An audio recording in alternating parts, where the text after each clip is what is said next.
চুতীয়া জাতি মহিলা সন্মিলন শিৱসাগৰ জিলা সমিতিৰ উদ্যোগত সৌজন্যত বৰ্তমান আমাৰ জনগোষ্ঠীৰ সজাগতা সভা অনুষ্ঠিত কৰা হৈছে। চুতীয়া জনগোষ্ঠীটোৰ যিটো আমাৰ স্বকীয়তা সেইখিনি আমি বাহাল ৰাখিবৰ কাৰণে নতুন প্ৰজন্মক আমি এইখিনি বিষয়ে অৱগত কৰিবৰ কাৰণে আমি বিভিন্ন বিশিষ্ট ব্যক্তিসকলক আজি নিমন্ত্ৰণ কৰা হৈছিলে। গতিকে আমাৰ শিৱসাগৰ জিলাৰ চুতীয়া জাতি মহিলা সন্মিলনৰ অন্তৰ্গত 15-16খন আঞ্চলিকৰ পৰা প্ৰায় শতাধিক মহিলা আমাৰ আজি অংশগ্ৰহণ কৰা হৈছে।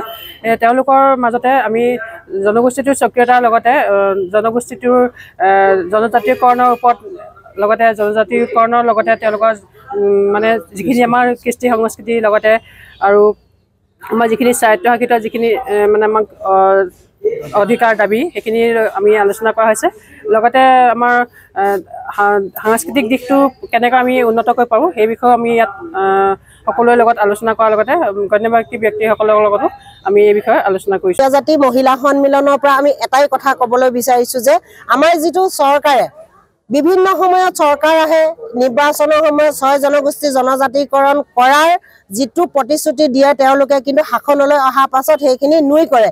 কিন্তু আমি আগতে যদিও ইমান সজাগ সচেতন নাছিলোঁ, এতিয়া কিন্তু আমি সজাগ আৰু সচেতন হৈছোঁ যে এই নিৰ্বাচনবিলাকত আমি চুতীয়া জনগোষ্ঠী আমি সমগ্ৰ অসমত একগোট কৰি আনিছোঁ। তাৰ প্ৰত্যুত্তৰ কিন্তু আমি দিম। সমাগত পঞ্চায়ত নিৰ্বাচনতেই হওক বা সমাগত 26 চনৰ বিধানসভা নিৰ্বাচনতে হওক তাৰ প্ৰত্যুত্তৰ কিন্তু চুতীয়া আমাৰ ৰাইজে দিবলৈ সাজু হৈছে। ইতিমধ্যে বিভিন্ন প্লেটফৰ্মবিলাকত বিভিন্ন জিলাবিলাকত সজাগতা সভা অনুষ্ঠিত কৰি পেলাই আমি 6 জনগোষ্ঠী জনজাতিকৰণ যেতিয়ালৈকে আমি নহ'ব তেতিয়ালৈকে আমি ৰাজনৈতিকভাৱে হওক বা অৰ্থনৈতিকভাৱে হওক আমি নিজৰ সিদ্ধান্ত গ্ৰহণ কৰিম বুলি ইতিমধ্যে আমাৰ মঞ্চত আমি আলোচনা কৰিছোঁ। আজি শিৱসাগৰ যিখন চুতীয়া জাতি মহিলা সন্মিলন সেই সন্মিলনখনৰ প্ৰতিনিধি সভা আছিলে। প্ৰতিনিধি সভাত আমাৰ যিগৰাকী আগৰ সম্পাদিকা আছিলে সেইগৰাকী ভাৰপ্ৰাপ্ত সম্পাদিকা দিয়া হৈছিলে আৰু প্ৰতিনিধি সভাত আমাৰ সকলোবিলাক আঞ্চলিক আহিলে। আমাৰ সৰ্বসন্মতিক্ৰমে ক্ৰমে আজি কমিটিখন সুন্দৰকৈ হৈ গ'ল। সভানেত্ৰী অৰ্চনা চুতীয়া আৰু সম্পাদিকা যিচুমোহন চুতীয়া তেখেতে ভাৰপ্ৰাপ্ত হিচাপে কৰি আছিলে। সেইখন সভা আমাৰ হৈ গ'ল।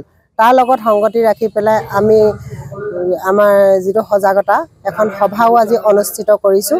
এই সজাগতা সভাখনৰ আমাৰ মূল উদ্দেশ্য আৰু লক্ষ্য এটাই, আমি অসমৰ বিভিন্ন ঠাইত বিভিন্ন জিলাবিলাকত আমি সজাগতা কৰিবলৈ বিচাৰিছোঁ যে আমাৰ কৃষ্টি সংস্কৃতি আমি সাজ পোছাকৰ পৰা ধৰি আমাৰ যিবিলাক হেৰাই গৈছে বিয়ানাম কলাবৰী নৃত্য চুতীয়াসকলৰ যিখিনি কৃষ্টি আৰু সংস্কৃতি আছিলে সেইখিনি আমি পুনৰ জীয়াই তুলিবৰ কাৰণে প্ৰয়াস কৰিছোঁ।